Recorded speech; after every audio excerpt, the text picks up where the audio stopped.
ভারসাম্য রক্ষা করার জন্য জি খোদা দুশ্মনদের কবলে চলে যেতে তৈরি হয়ে বসে আছে সময়ের অপেক্ষায়। আমার কথা বেঁচে থাকলে আমি হয়তো বাঁচবো না, আমার কথা প্রমাণ পাবেন। আমি আবার একবার বলছি, প্রচুর পরিমাণে মুসলমানরা ওয়েটিং লিস্টে রয়েছে পার্থিব ভারসাম্য রক্ষা করার জন্য, খোদার দুশমনদের কবলে চলে যাওয়ার জন্য। এই বাক্যটা অনলাইনে বলছি, আমি অন ক্যামেরায় কথা বলছি। বাক্যটা রেকর্ড থাকবে, বেঁচে থাকলে আমার কথা সেদিন উদ্ধার করে মিলিয়ে নেবেন। 1430 সালের 26শে ফাল্গুন তারা তাদের প্রসেসিং শুরু করলো।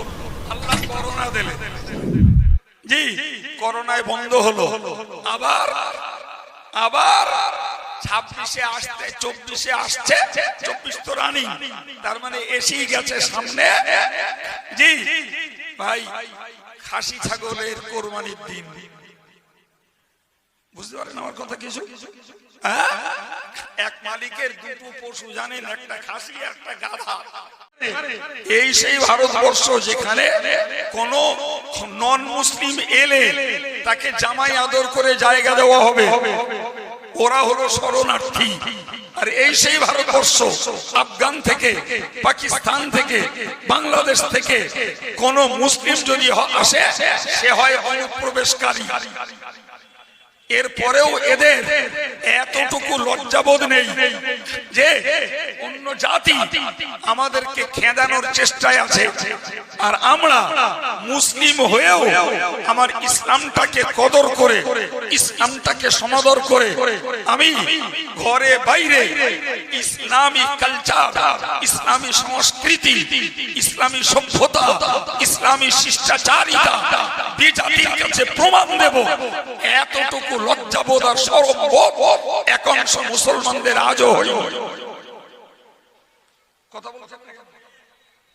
তাহলে এরা চায় না ইসলামী শিক্ষা, এরা চায় না ইসলামী জীবন, এরা চায় আমার পৃথিবীতে বাঁচার জন্য যেটা করার দরকার সেটা করব, তাতে ইসলাম থাকলো আর ডুবলো এদের কাছে যায় আসে না। সম্মানিত ভাইরা আমার, আপনাদের মনে রাখতে হবে যে এই সেই ভারতবর্ষ যেখানে এনআরসি করে অপচেষ্টা চালানো শুরু হয়েছে যে যারা ভারতবর্ষের নাগরিক নয় তাদেরকে ভারত থেকে বিতাড়ন করা হবে। কিন্তু এই যারা আমি ভারতীয় নাগরিক কি নাগরিক নই এই বিচার যারা করবেন ভাই, তারা তো আমার কেউ না, তারা আমার কেউ না। আর কি ডকুমেন্টস যারা চাইবে আজও পর্যন্ত তার নিশ্চয়তা নেই না, আজও তার নিশ্চয়তা নেই। সুতরাং যে জাতটা তুমি খাতনা দিয়েছ না দাওনি, কাপড় খুলে দেখতে হবে না, তোমার নামটার আগে যখন মোহাম্মদ শব্দটা জুড়ে আছে, দ্যাট মিন্স তুমি তাদের শত্রু, তুমি তাদের শত্রু। এরপরে যদি মনে রাখো নন্টু আর মন্টু, ঝন্টু, এ নামগুলো রেখে তুমি কমন সাজতে যাও, প্রয়োজনে তোমার কাপড় খুলে দেখে নেওয়া হবে। কি ভাবছেন আপনি? তোমার কাপড় খুলে দেখে নেওয়া হবে। নন্টু মন্টু ঝন্টু সেজে তুমি কমন কালচার নিয়েছো, তুমি সত্যকারের অন্য কেউ নাকি তুমি আমাদের কেউ, ওটা দেখার জন্য কাপড় খোলা যথেষ্ট। এই কথা বুঝতে পারছেন কি? তার কারণ তোমার বাপ ছোটবেলায় তোমার চিহ্ন করে দিয়েছে যে তুই আমাদের। কিছু বুঝতে পারছেন না? কি দিয়েছে? খাতনা দিয়েছে, চিহ্নিত হয়ে গেছে। সুতরাং তোমার নামে যদি পরিচয় না হয়, জি তোমার বাপ ইসলামিয়াতটাকে বাঁচানোর জন্য যে সুন্নতটা আদায় করে রেখেছে, অতি প্রমাণ হবে যে নাম নন্টু হোক, তাও বলো আমাদের না ওদের। এর নাম মন্টু হোক, তো এ আমাদের না ওদের। সুতরাং হে মুসলিম, তোমার লোকানোর জায়গা নেই বাবা, তোমার লোকানোর জায়গা নেই। জি প্রিয় ভাই আমার, এখন যদি মনে করো হুজুর মেয়েরা তো লোকাতে পারে, তাদের নাম রিঙ্কু আছে, ঝিঙ্কু আছে, পারবিন আছে, ইত্যাদি ইত্যাদি। ভাই তুমি ওই করে বলবে তো যে একটা মহিলাও নিজেকে গোপন করতে পারবে না অত্যাচারীর কবল থেকে, এটুকু মনে রাখা দরকার। স্বাভাবিক ভাবেই কালচারে বুঝে নেবে যে এটাও ওদের, এটাও ওদের বুঝে নেবে। প্রিয় ভাই, তো যদি মনে হয় যে আমি মরি তো মরবো, আল্লাহকে সঙ্গে নিয়ে মরবো, মরি তো মরবো কোরআনকে সঙ্গে নিয়ে মরবো, মরি তো মরবো ইসলামটাকে সঙ্গে নিয়ে মরবো, মরি তো মরবো নবীর তরিকাকে সঙ্গে নিয়ে মরবো, তাহলে এপারের কটা দিন আমার জন্য কষ্ট আর অত্যাচার মূলক হলেও ওপারটা আমার জন্য জান্নাতের দরজা খোলা থাকবে। কিন্তু আমাদের এমন দুর্ভাগ্য যে আমরা এক শ্রেণীর না এপারে পাচ্ছি সুখ শান্তি আর বিলাসিতা করার সুযোগ, আর না ওপারে পাবো না জাতের নিশ্চয়তা। এর মাঝখানে চলছে আমাদের এই টোকা শেওলা মার্কা জীবনটা। সম্মানিত ভাইরা আমার, আজকে যারা চাইছিল যে মুসলিম থেকে ভারতটাকে খালি করার জন্য তারা তাদের প্রসেসিং শুরু করলো, আল্লাহ করোনা দিলে, জি করোনায় বন্ধ হলো, আবার আবার 26-এ আসতে 24-এ আসছে, 24 তো রানিং, তার মানে এসেই গেছে সামনে। জি ভাই, খাসি ছাগলের কোরবানির দিন। বুঝতে পারেন আমার কথা কিছু? এক মালিকের দুটো পশু জানেন, একটা খাসি একটা গাধা।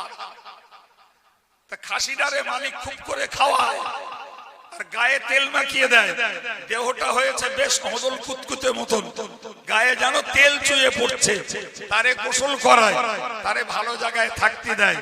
আর গাধার ঘোলা পানি নোংরা খাবার দেয়, সকালবেলা পাছার দিকে লাথি মেরে বাইরে বার করে দেয়, জি আর সন্ধ্যাবেলা পাছায় লাথি মেরে গইলি ঢোকায়। তো খাসি একদিন গাধারে বলছে, গাধা তুই নামেও গাধা কাজেও গাধা। কেন? দেখ মালিকের কাছে তোর যত্ন নেই, তোর খাবার নিম্নমানের, তোর একটু তেল মাখায় না, গোসল করে না, পানি খাদ দেয় তো ঘোলা পানি খাদ দেয়, জি তোর কপাল খুব পোড়া। আর আমি দেখেছিস আমার কেরাম যত্ন, খাওয়া উন্নত মানের, আমার যত্ন উন্নত মানের, আমার পরিষেবা উন্নত মানের। বলে হ্যাঁ ঠিক। গাদা শুনে বুঝে বললো, আসলে তোর বোঝার ভুল হচ্ছে। বলছে কেন? বলছে তোরে মালিক এত করে যত্ন করছে, সামনে কোরবানি আসতেছে, তোরে কোরবানি দেবে, তাই আমি গাধা, আমার দিয়ে কোরবানি জায়েজ নেই, ও যত্ন না করলেও আমার কোরবানি হবে না, সুতরাং আমার তবু বাঁচার গ্যারান্টি আছে। তোরে সামনে কোরবানি আসতেছে, কোরবানি দেবে তাই এত যত্ন করছে। আমার দেশের ইলেকশন মানে কোরবানি, মাথায় কিছু যাচ্ছে?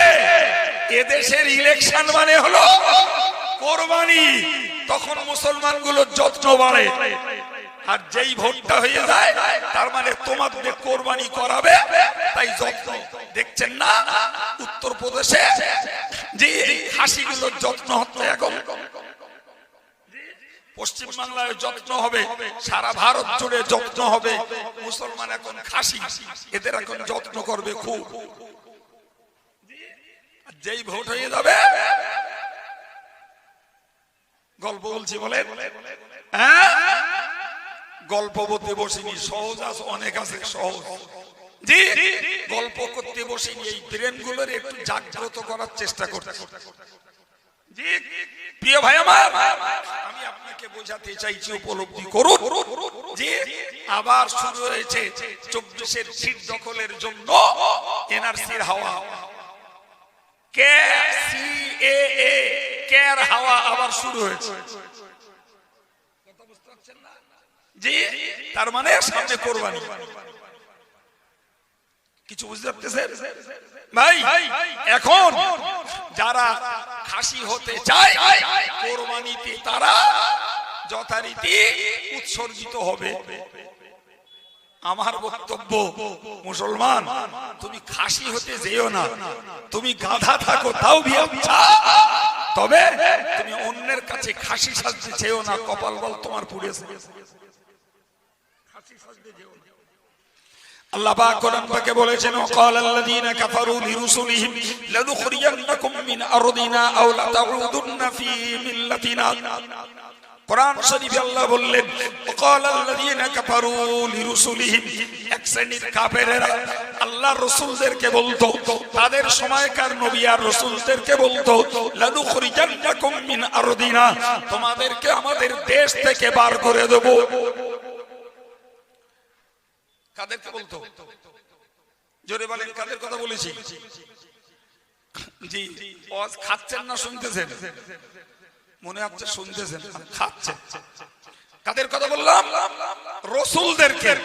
ভাই রাসূলেরা নিঃসন্দেহে আল্লাহ পাকের প্রোটেক্টেড ম্যান, তারা আল্লাহর সুরক্ষিত ব্যক্তিত্ব, কোনো সন্দেহ নেই। তারা যুগের শিক্ষিত আর শ্রেষ্ঠ ব্যক্তিত্ব। এরপরেও ভাই আল্লাহদ্রোহী যারা, তাদের বক্তব্য ওই রাসূলদের ব্যাপারে যে তোমাদেরকে আমাদের দেশ থেকে বাইরে বার করে দেব। আর কি কর, অথবা তোমাদের আরেকটা কাজ করা লাগবে, আওলা তাউদুন্না ফি মিল্লাতিনা, অথবা তোমরা আমাদের ধর্মে ফিরে এসো, তোমাদের জামাই আদর করব। ওই পর্যন্ত কথা মুখস্থ করো। হয় তোমরা আমাদের দেশ থেকে বেরিয়ে যাও, না হলে আমাদের ধর্মে ফিরে এসো। কি বলছেন? আপনি মনে করছেন ওসব আমাকে কিচ্ছু হবে না, ওয়েট করুন, সময় হয়ে এসেছে। সময় হয়ে এসেছে। দুটি শর্ত, হয় দেশ ছাড়তে হবে, তাহলে আমাদের দলে চলে আসা লাগবে। তাহলে তোমার আদর কদর সমাদর, তোমার চেয়ার সব দেওয়া হবে, আমাদের দলে চলে এসো। জি, 1400 বছর আগে কোরআন বলছে যে রাসূলদেরকে বলা হয়েছিল যে হয় তোমাদেরকে আমরা দেশ থেকে বাইরে বার করে দেব, অন্যথায় তোমাদেরকে আমাদের ধর্মে ফিরে আসা লাগবে। বিশ্বাস করুন, আমি ভবিষ্যৎবাণী করছি না, তবে আমার আগামী দিনে চিত্র আন্দাজ বলছে প্রচুর মুসলমান তৈরি হয়ে রয়েছে, যারা যারা দুনিয়ার পার্থিব জগতের ভারসাম্য রক্ষা করার জন্য জি খোদা দুশমনদের কবলে চলে যেতে তৈরি হয়ে বসে আছে, সময়ের অপেক্ষা। আমার কথা বেঁচে থাকলে আমি হয়তো বাঁচবো না, আমার কথা প্রমাণ পাবে। আমি আবার একবার বলছি, প্রচুর পরিমাণে মুসলমানরা ওয়েটিং লিস্টে রয়েছে পার্থিব ভারসাম্য রক্ষা করার জন্য, খোদার দুশমনদের কবলে চলে যাওয়ার জন্য। এই বাক্যটা অনলাইনে বলছি, আমি অন ক্যামেরায় কথা বলছি, বাক্যটা রেকর্ড থাকবে। বেঁচে থাকলে আমার কথা সেদিন উদ্ধার করে মিলিয়ে নেবেন যে কাইম সাহেব জি 1430 সালের 26শে ফাল্গুন ফাতেমার মাদ্রাসায় বসে এসব কথা বলেছিল, সেদিন রেকর্ড হবে। এখনো এই জাতটাকে সজাগ হওয়ার দরকার, এখনো সুযোগ আছে। আমার আল্লাহ রাসূলদের কাছে ওহী পাঠিয়ে বলেছিলেন, ফাওহা রাব্বুহুম ফাওহা ইলাইহিম, আমার আল্লাহ পাক নবীদের কাছে জানিয়ে দিলেন, ও আমার নবীরা তোমরা মনে রাখো, আমি আল্লাহ তোমাদেরকে জানিয়ে দিলাম, চিন্তা নাই, হেডেক নিও না, তোমরা টেনশনে পড়ো না, ওরা তোমাদেরকে দেশ ছাড়া করবে কিংবা ওদের ধর্মে তোমাকে ফিরে যাওয়ার হবে। ফাওহা ইলাইহিম রাব্বুহুম, আল্লাহ ওই নবীদের কাছে রাসূলদের কাছে বার্তা পাঠিয়ে দিলেন, লানুহলিকান্নাজ জালিমিন, আমি আল্লাহ নিশ্চিত তোমাদের পক্ষে অত্যাচারীদেরকে ধ্বংস করব। সুবহানাল্লাহ বলে জি, অত্যাচারীদেরকে ধ্বংস করে দেবেন কে? রসুলদের পক্ষ নিয়ে আল্লাহ অত্যাচারীদেরকে ধ্বংস করবেন কোরআন ঘোষণা করছে। আরো বললেন ওয়ালা নুসকিনান্নাকুমুল আরদা মিন বা'দিহিম, এবং ওই অত্যাচারীদেরকে ধ্বংস করে তোমাদের জন্মভিটায়, তোমাদের দেশে, তোমার জায়গায় তোমাকে অবস্থান করতে দেব। সুবহানাল্লাহ বলবেন না? তাই তো বুঝতে পারতেছি। আর আমিও বেশিক্ষণ বোঝাতে চাচ্ছি না, বেকার ব্যাটারি পুড়িয়ে লাভ। জি, দুটো কথা, তোমাদের প্রতি যারা অত্যাচার করবে আমি তাদেরকে ধ্বংস করব, আর তোমাদেরকে যারা দেশ ছাড়া করতে চাইবে আমি আল্লাহ তাদেরকে ধ্বংস করে তোমার জন্মভিটে তোমাকে থাকতে দেব। এ ঘোষণা কার? আল্লাহর ওয়াদা খেলাফ হয়?